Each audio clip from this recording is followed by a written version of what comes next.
சாப்பிடுங்கள்.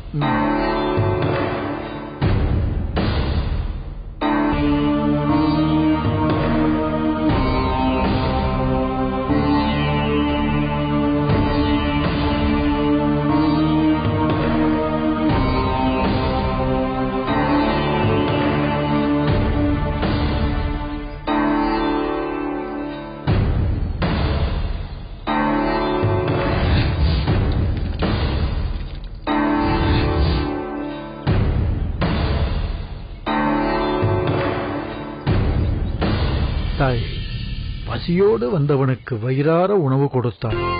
என்றும் உனது இந்த இறைப்பணி தொடரட்டும். நல்லது. ஈசன் உனக்கு சகல நலன்களும் அருளட்டும். வருகிறேன். திருச்சிற்றம்பலம். புனிதவதி. சுவாமி, சுவாமி, எப்போது வந்தீர்கள்? நான் அப்பொழுதே வந்துவிட்டேன். சிவனடியாருக்கு உணவு பரிமாறிக் கொண்டிருந்ததால் இடையில் குறுக்கிட வேண்டாம் என்று இங்கேயே அமர்ந்து விட்டேன். இன்று ஏதோ அதிசயமாக சீக்கிரமாக வந்து விட்டீர்கள். சரி, வாருங்கள், உணவருந்தலாம். சற்று பொறு. அதற்கு முன்னால் உன்னிடம் ஒரு விஷயத்தை பற்றி பேச வேண்டும். உணவருந்திக் கொண்டே பேசலாமே சுவாமி. உணவை பற்றித்தானே பேச வேண்டியுள்ளது. என்ன சொல்கிறீர்கள்? இப்போது உணவளித்து உபசரித்தாயே, இவர் இதற்கு முன் இங்கே வந்து உண்டதுண்டா? இல்லை. அப்படியானால் இன்றுதான் முதல் தடவையாக வந்து உண்கிறார் என்று சொல். ஆம் சுவாமி. முன்பின் அறிமுகம் இல்லாத ஒருவரை உள்ளே அழைத்து உணவிடுவது நல்லதா? ஏன் இப்படி சொல்கிறீர்கள்? இதற்கு முன் இது போல புதிய சிவனடியார்கள் வந்து உணவருந்தி இருக்கிறார்களே. சிவனடியார்களுக்கு அறிமுகம் எதற்கு? அவர்கள் அணிந்திருக்கும் காவி உடையும் மேனியெங்கும் தரித்திருக்கும் திருநீரும் கழுத்து நிறைய அணிந்திருக்கும் ருத்ராட்சமும் போதுமே. காவி உடைக்குள் சில போலிகளும் இருக்கலாம் அல்லவா? என்னால் அப்படி நினைக்கவே முடியாது. செந்நிறம் கொண்ட காவி உடையை சிவனடியார்கள் ஏன் அணிகிறார்கள் என்பது தங்களுக்கு தெரியுமா? எனக்கு தெரியாது. அதை தெரிந்து கொள்ளவும் நான் ஆசைப்படவில்லை. பல விஷயங்கள் நமக்கு தெரியாமல் இருப்பதால் தான் சந்தேகங்களும் குழப்பங்களும் நம் மனதில் எழுகின்றது. உங்கள் குழப்பத்தை தீர்ப்பதற்காகவாது நான் அதை சொல்லித்தான் ஆக வேண்டும். நெருப்பு கொழுந்துவிட்டு எரியும் போது செம்மையாக செந்தணலாக இருக்கிறதல்லவா? அந்த நெருப்பையே நாங்கள் ஆடையாக அணிகின்றோம். நெருப்பை போல நாங்களும் தூய்மையாக இருப்போம் என்பதற்கான அடையாளம்தான் காவி. வேள்வித்தீயாக எரியும் நெருப்பு வீடுகளில் பற்றிக் கொண்டால் ஒரு ஊரையே எரித்து சாம்பலாக்கி விடுமே. லங்கா தகனம் பற்றி உனக்கு தெரியாதா? தெரியும் சுவாமி. அப்படி எரிந்து சாம்பலாகியதும் திருநீற்றின் பெருமையை எடுத்துரைக்கத்தான். ஏனென்றால் சாம்பல் தானே திருநீர், திருநீர் தானே சாம்பல். அதன் பெருமையை நினைத்து பாருங்கள். ஈசன் சுடுகாட்டு சாம்பலை தான் தரித்து பக்தர்களையும் தரிக்க செய்திருக்கிறார். நீங்களும் ஒரு நாள் இப்படி சாம்பலாக போகிறவர்கள் தான் என்பதை சுட்டிக்காட்டுவதற்காகத்தான் திருநீற்றை நாம் நெற்றியில் தரிக்கிறோம். நான் இதை நம் முதல் சந்திப்பிலேயே உங்களிடம் உரைத்திருக்கிறேன். நெற்றியில் திருநீர் அணிந்தாலே வயிற்றுக்கு சோறு கிடைத்துவிடும் என்பதால் தான் உழைக்காமல் சில பேர் பரதேசிகளாக திரிகிறார்கள். உண்மையான சிவனடியார்கள் ஒருபோதும் அப்படி இருக்க மாட்டார்கள். செந்நிறமான காவியையும் வெண்ணிறமான திருநீற்றையும் அணிந்திருக்கும் சிவனடியார்கள் கழுத்திலே ருத்ராட்சம் அணிந்திருப்பது ஏன் தெரியுமா?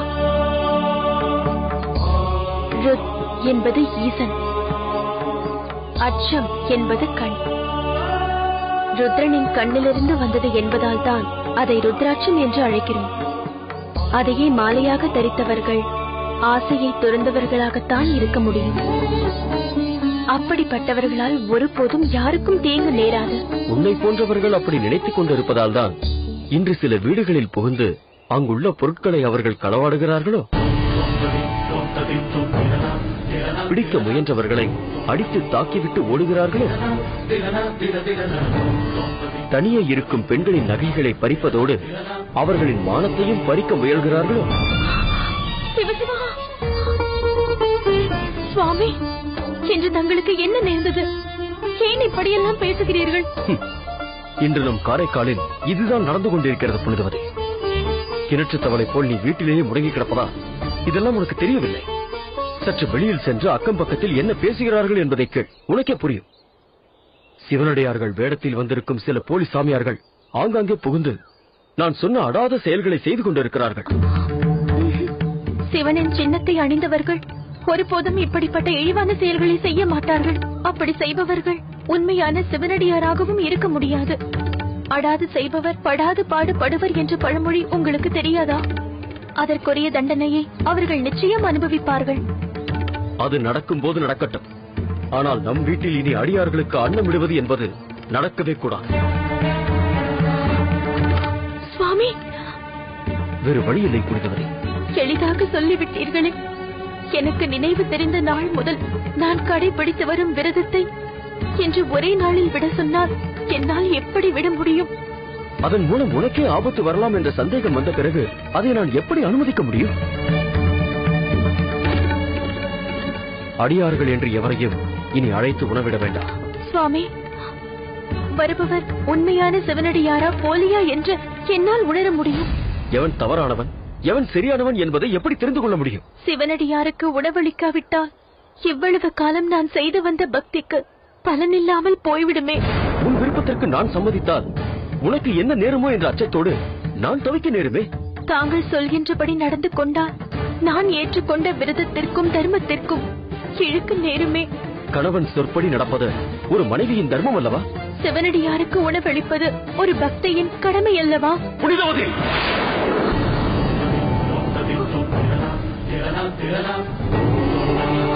நான் இவ்வளவு தூரம் சொல்கிறேன், நீ திரும்ப திரும்ப உன் கருத்தையே சொல்லிக் கொண்டு இருக்கிறாயே. உனக்கு நான் முக்கியமா, உன் விரதம் முக்கியமா? நீதான் முடிவு செய்ய வேண்டும்.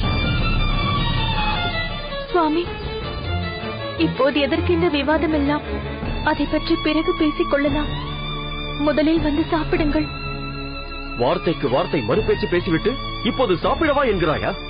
என் பேச்சுக்கு நீ கட்டுப்படாத போது நான் எதற்கு உணவருந்த வேண்டும்? இதற்கு ஒரு முடிவு தெரியாமல் நான் உண்ண போவதில்லை. சுவாமி,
வாருங்கள் சுவாமி. ஏன் இவ்வளவு நேரம்? வியாபார விஷயமாக சிலரை சந்திக்க வேண்டியிருந்தது. சரி, உள்ளே வாருங்கள். வாருங்கள்.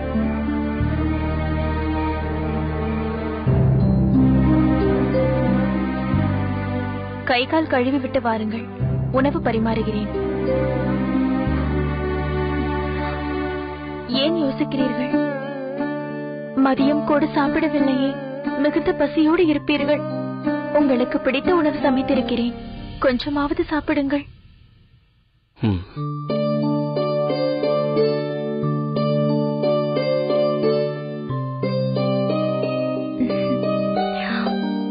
அப்பாடா, என் மீதிருந்த கோபம் தணிந்து விட்டது என்று நினைக்கிறேன்.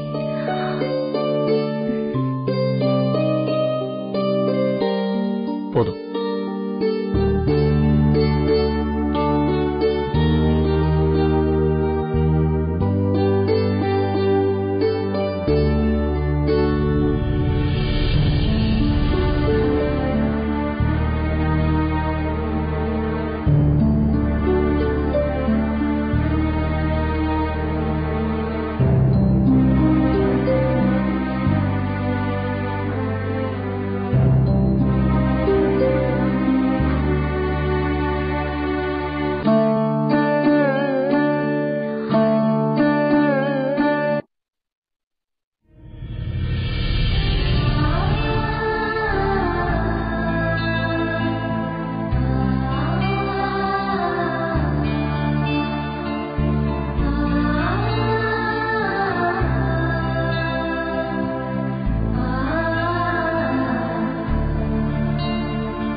பால் அருந்துங்கள். வேண்டாம். ஏன் வேண்டாம் என்கிறீர்கள்? இந்த நாளை நீங்கள் எவ்வளவு ஆர்வமாக எதிர்பார்த்தீர்கள் என்று நான் நன்றாக அறிவேன். நான் காலையில் இதை பற்றி கூறிய போது நீங்கள் எவ்வளவு மகிழ்ந்தீர்கள். உண்மைதான். ஆனால் மனிதர்களின் மனநிலை எப்போதும் ஒரே போல் இருப்பதில்லையே. என் கருத்துக்கு இந்த வீட்டில் மதிப்பில்லாத போது நான் எதை நினைத்து மகிழ முடியும்?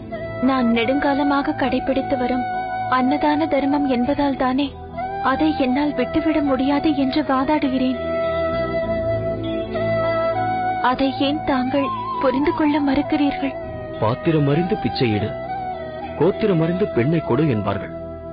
அதைத்தானே நான் சொல்கிறேன். அதை ஏன் நீ புரிந்து கொள்ள மறுக்கிறாய்?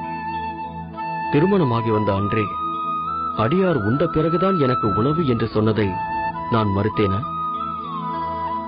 மனப்பூர்வமாக அதை ஏற்றுக்கொள்ளவில்லை. நான் என்ன எவருக்கும் உணவு தரக்கூடாது என்று தடுக்கும் கருமையா? இல்லை, பிறருக்கு உதவக்கூடாது என்று சொல்லும் கல்லுஞ்சம் படைத்தவனா? சுவாமி, அப்படியெல்லாம் தங்களை பற்றி சொன்னால் நான் வணங்கும் இறைவனே என்னை மன்னிக்க மாட்டார். தர்ம சிந்தனை கொண்ட ஒருவரை எனக்கு கணவராக தந்திருக்கிறாயே இறைவா என்றுதான் நான் என் ஈசனை துதிக்கின்றேன். பிறகென்ன? இந்த ஊரில் சூழ்நிலை சரியில்லை என்பதால் தானே நான் அதை தடுக்கிறேன். அதிலும் இனி எப்போதும் அதை செய்யக்கூடாது என்றா சொன்னேன்?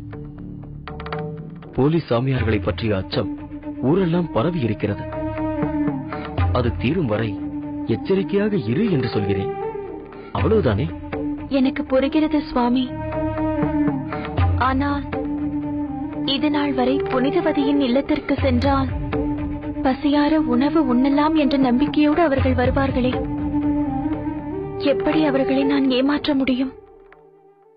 என் வீட்டிற்கு வராது என்று முகத்துக்கு நேரே எப்படி கதவை அடைக்க முடியும்? இதற்கெல்லாம் நான் பதில் சொல்லிக் கொண்டிருக்க முடியாது. ஒரு காரியத்தை செய்ய வேண்டும் என்று நினைத்தால் எத்தகைய தடைகள் வந்தாலும் அதை உடைத்துவிட்டு செய்ய முடியும். அதேபோல் செய்யக்கூடாது என்று தீர்மானித்தால் அதற்கான வழிகளை எளிதில் கண்டுபிடிக்க முடியும். கணவனின் பேச்சை விட நீ கடைபிடிக்கும் விரதம் உனக்கு முக்கியம்.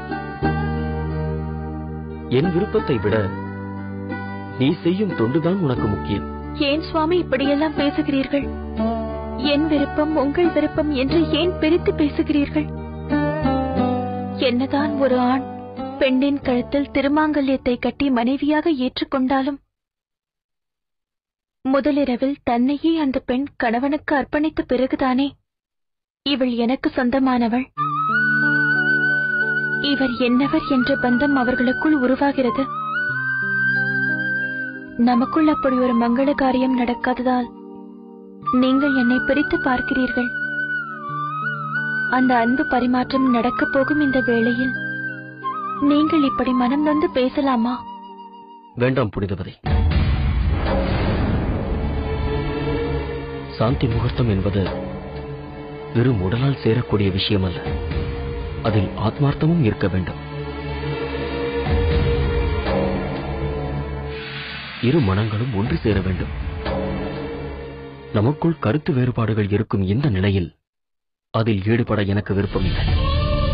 எப்போது நம் இருவரின் மனம் ஒத்துப்போகிறதோ அதுவரை நாம் இதற்கு முன்பு எப்படி இருந்தோமோ அப்படியே இருப்போம்.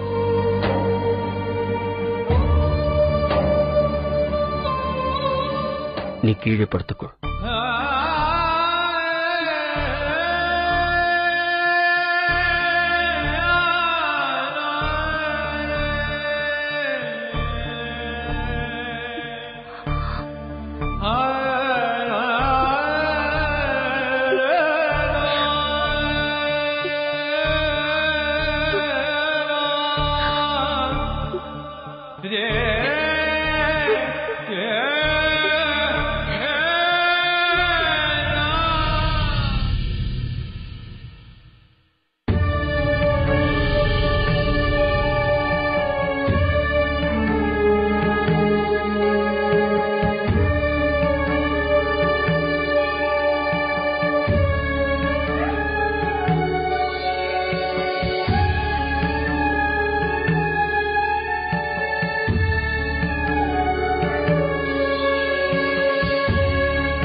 பரமதத்தரே, இந்த காரைக்காலிலேயே இப்படி எவருமே தன் மகள் திருமணத்தில் மாப்பிள்ளைக்கு இந்த அளவுக்கு செய்ததில்லை என்று எல்லோரும் பாராட்ட வேண்டும்.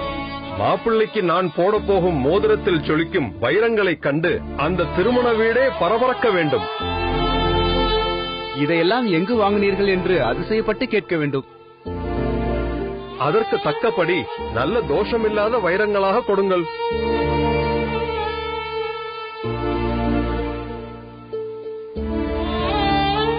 என்ன பரமதத்தரே, நாங்கள் பேசிக்கொண்டே இருக்கிறோம், நீங்கள் கவனித்தது போலவே தெரியவில்லையே. என்ன கேட்டீர்கள்? இன்று உங்களுக்கு என்னவாயிற்று? ஏன் இப்படி இருக்கிறீர்கள்? என்னை மன்னித்து விடுங்கள். நீங்கள் சொல்வது உண்மைதான். என் மனம் பெரும் குழப்பத்தில் இருக்கிறது. நாம் நாளை பேசலாமா? அதனால் என்ன, பரவாயில்லை.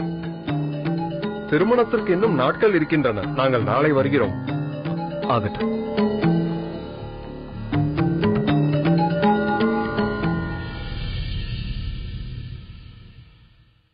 ஐயா, என்ன பொண்ணா? நீங்கள் ஏனோ இன்று இயல்பாகவே இல்லையே. ஏன் அப்படி சொல்கிறாய்? வந்த வாடிக்கையாளர்களை இப்படி திருப்பி அனுப்புவது இதுவே முதல் தடவை. மதிய உணவிற்கு நேரமாகிவிட்டது. வீட்டிற்கு போக வேண்டாமா? இல்லை பொண்ணா, நான் இப்போது போகப் போவதில்லை. நீ சென்று மதிய உணவை இங்கு கொண்டு வந்துவிட. ஐயா, சொன்னதை செய். சரிங்க ஐயா.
வா பொன்னா.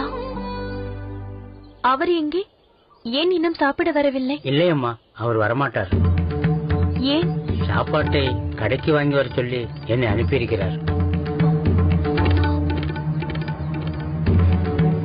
அம்மா, ஐயாவிற்கு உடல்நலம் சரியில்லையா? ஏன் அப்படி கேட்கிறாய்? அவர் கடைக்கு வந்தது முதலே அவர் இயல்பாகவே இல்லையம்மா. வந்த வணிகத்தையும் சரியாக கவனிக்கவில்லை. மனம் சரியாக இருந்தால் அனைத்தும் சரியாக இருக்கும். அம்மா, ஏன் அமைதியாகிவிட்டீர்கள்? உங்களுக்கும் உடல்நலம் சரியில்லையா? இல்லை, அதெல்லாம் ஒன்றுமில்லை. நான் சென்று சாப்பாடு கொண்டு வருகிறேன். சரி அம்மா.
இறைவா, கைலாயநாதா, திருவிளையாடல் எனும் பெயரில் உனது அடியார்களை சோதிப்பாய் என்பார்களே, அவ்வாறுதான் இன்று எனக்கு இப்படி ஒரு சோதனையை தந்திருக்கிறாயா?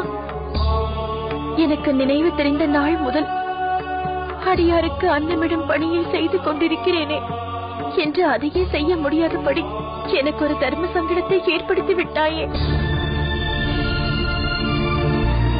கணவரின் சொல் கேட்டு விரதத்தை கைவிடுவதா, விரதத்தை மேற்கொண்டு கணவரின் கருத்துக்கு மாறாக நடந்து கொள்வதா?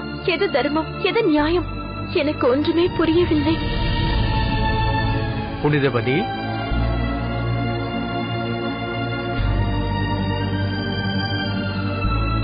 என்ன நடந்தது புனிதவதி? எதை பற்றி கேட்கிறீர்கள்? நீ ஆலயத்திற்கு வரும்போதெல்லாம் உன் முகத்தில் இருக்கும் ஆனந்தம் இன்று இல்லையே. ஆலய வாசலில் நீ கோலமிடும் போது அந்த கோலப்பொடியோடு சேர்த்து உன் கண்ணீரையும் கலந்து விட்டாயா? என்னை மன்னித்து விடுங்கள் குருக்களே. என் கணவருக்கும் எனக்கும் நேர்ந்த பூசலை யாரிடமாவது என்னால் எப்படி கூற முடியும்? நீங்களும் என் தந்தையார் போல்தான். இருப்பினும் இதை பற்றி என்னால் எவ்வாறு உங்களிடம் கூற முடியும்? வேண்டாம் அம்மா, வேண்டாம். 4 சுவற்றுக்குள் நடக்கும் எந்த ஒரு விஷயமாக இருந்தாலும் அது அவர்கள் குடும்பத்திற்குள்ளேயே இருக்க வேண்டும். இருந்தாலும் நான் ஒன்று மட்டும் சொல்கிறேன், பதிசொல் தவறாமல் நடப்பதே பதிவிரதா தர்மம். அதை ஒருபோதும் மறந்துவிடாதே. உன் மனதில் என்ன குறை இருந்தாலும் இந்த கைலாயநாதர் தீர்த்து வைப்பார். தைரியமாக இரு.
புனிதவதி,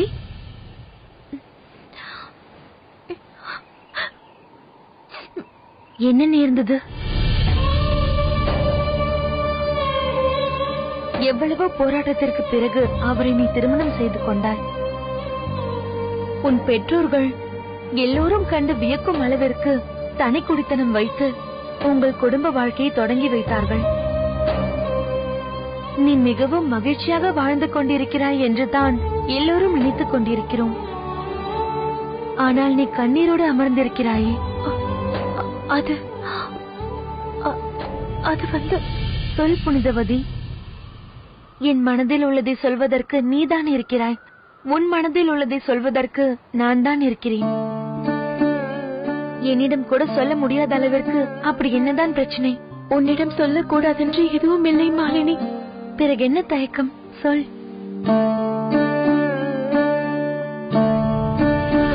தனியே இருக்கும் பெண்களின் நகைகளை பறிப்பதோடு அவர்களின் மானத்தையும் பறிக்க முயல்கிறார்களோ? சிவசிவா, நான் எவ்வளவு தூரம் சொல்கிறேன், நீ திரும்ப திரும்ப உன் கருத்தையே சொல்லிக் கொண்டிருக்கிறாயே. உனக்கு நான் முக்கியமா, உன் விரதம் முக்கியமா? நீதான் முடிவு செய்ய வேண்டும். சாந்தி முகூர்த்தம் என்பது வெறும் உடலால் சேரக்கூடிய விஷயம் அல்ல, அதில் ஆத்மார்த்தமும் இருக்க வேண்டும். இரு மனங்களும் ஒன்று சேர வேண்டும். நமக்குள் கருத்து வேறுபாடுகள் இருக்கும் இந்த நிலையில் அதில் ஈடுபட எனக்கு விருப்பமில்லை.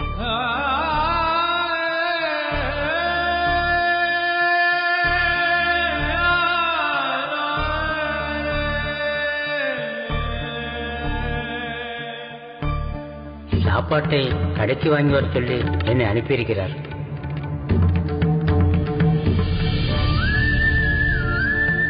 ஒரே வீட்டில் இருந்தாலும் நாங்கள் ஒருவருக்கொருவர் முகம் கொடுத்து கூட பேசுவதில்லை. புனிதவதி, நிலைமை இந்த அளவிற்கு மோசமாகும்படி விட்டுவிட்டாயே. இந்த விஷயத்தில் நீதான் விட்டு கொடுத்து செல்ல வேண்டும். யாரோ சொன்னார்கள் என்பதற்காக இவர் இப்படி கூறுவதை என்னால் எப்படி ஏற்றுக்கொள்ள முடியும்? அவர் யாருக்காக சொல்கிறார்? தான் காதலித்து திருமணம் செய்து கொண்ட மனைவிக்கு யாராலும் தீங்கு நேரக்கூடாது என்பதற்காகத்தானே அப்படி சொல்கிறார். அடியவன் என்ற பெயரில் ஒரு கொடியவன் வந்து அதனால் உனக்கு ஆபத்து வந்துவிடக் கூடாது என்பதற்காகத்தானே உன் கணவர் சொல்கிறார். தான் கேள்விப்பட்ட செய்தியை கொண்டு யோசித்து அவர் மனதிற்கு அதுதான் சரி என்று தோன்றிய பிறகுதான் அப்படி சொல்கிறார். அதெல்லாம் சரி, ஆனால் என்ற பேச்சுக்கே இடமில்லை. திருமண வாழ்க்கை என்றால் விட்டு கொடுத்துதான் போக வேண்டும். நான் மட்டும் என்ன திருமணத்திற்கு முன்பு இருந்தது போலவா இப்போது இருக்கிறேன்? கணவனின் மனதை புரிந்து நடக்க வேண்டியதுதான் மனைவியின் கடமை. அதே போல் மனைவியை பாதுகாப்பது கணவனின் கடமை. அதற்காக சிவனடியாருக்கு அமுது படைக்காமல் என்னால் எப்படி இருக்க முடியும்? இதோ பார் புனிதவதி, எந்த ஆண் மகனும் முதலிரவில் தன் மனைவி விரதம் என்று விலகி இருப்பதை ஏற்க மாட்டான். ஆனால் அவரோ அதே உன் பொருட்டு மனப்பூர்வமாக ஏற்றுக்கொண்டார். அப்படிப்பட்ட கணவரிடம் நீ எப்படி நடந்து கொள்ள வேண்டும்? எந்த அளவிற்கு அனுசரித்து நடந்து கொள்ள வேண்டும்? அதனால் சிறிது காலத்திற்கு அவர் சொற்படி நடப்பதுதான் உனக்கு நல்லது. நான் சொல்வதை சொல்லிவிட்டேன். இதற்கு மேல் என்ன செய்ய வேண்டும் என்பதை நீதான் தீர்மானித்துக் கொள்ள வேண்டும்.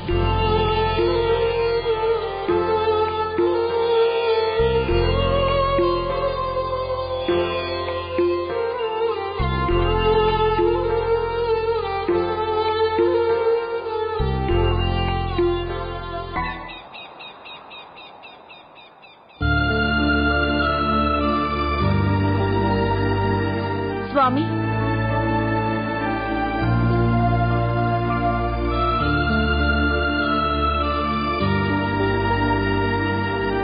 பால் அருந்துங்கள். வேண்டாம்.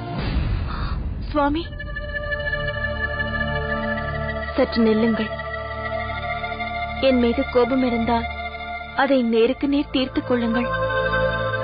அதை விடுத்து நீங்கள் இப்படி மௌனமாக இருப்பது எனக்கு தாழாத வேதனையை அளிக்கிறது. என்ன சொல்கிறாய்? நீ ஏன் வேதனைப்பட வேண்டும்? நான் எப்போதும் போல்தானே இருக்கிறேன்.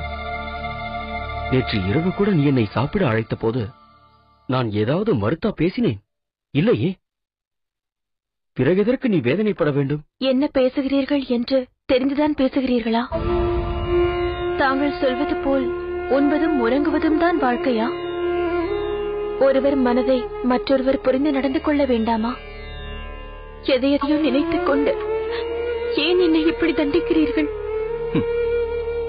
என் வார்த்தைக்கு இங்கு மதிப்பில்லாத போது நாம் எப்படி ஒருவரை ஒருவர் புரிந்து கொள்ள முடியும்?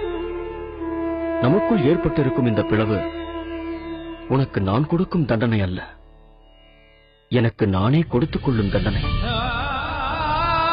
நீ உன்னுடைய ஆதங்கத்தை கொட்டி தீர்த்து விடுகிறாய். ஆனால் நானும் அதையெல்லாம் உள்ளுக்குள்ளே வைத்து புழுங்கிக் கொண்டிருக்கிறேன். என் உணர்வுகள் அனைத்தையும் அடக்கி உள்ளுக்குள் வேதனைப்பட்டுக் கொண்டிருக்கிறேன். சுவாமி, தாங்கள் எந்த வகையிலும் சிறிதளவு கூட வேதனைப்படக்கூடாது. இப்பொழுது என்ன? நான் எந்த சிவனடியாருக்கும் அன்னமிடக்கூடாது, எந்த சிவனடியாரையும் வீட்டிற்குள் அனுமதிக்க கூடாது. அவ்வளவுதானே? சரி, நீங்கள் சொல்கிறபடியே செய்கிறேன். இனி உங்கள் வார்த்தைக்கு மறுவார்த்தை பேச மாட்டேன். போதுமா?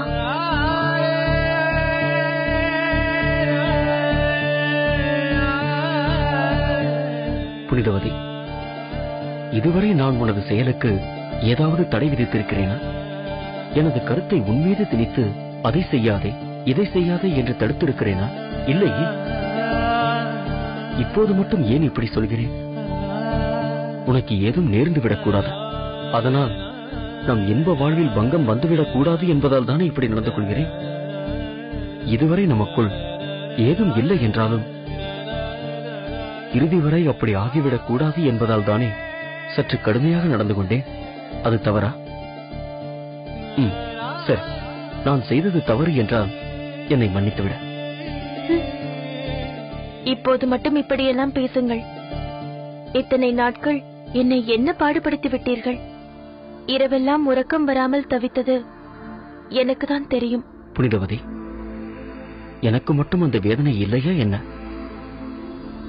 உன்னை விட பன்மடங்கு அந்த வேதனையை நான் தான் அனுபவித்தேன். ஆனால் ஒன்று, திடீரென்று உடல் நலம் இல்லாமல் போகும்போது கசப்பான கஷாயத்தை குடிப்பதில்லையா? அதுவே சிறிது நாட்கள் கழித்து உடல் நலம் சரியானதும் வாழ்க்கை இனிப்பதில்லையா?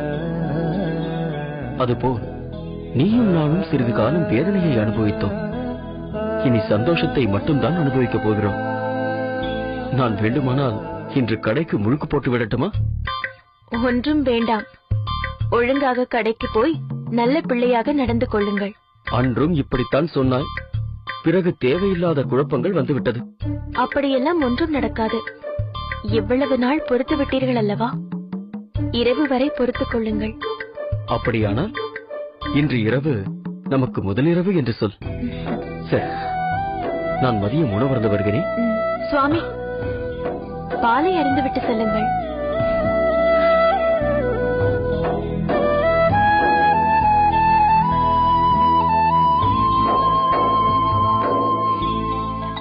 வருகிறேன்.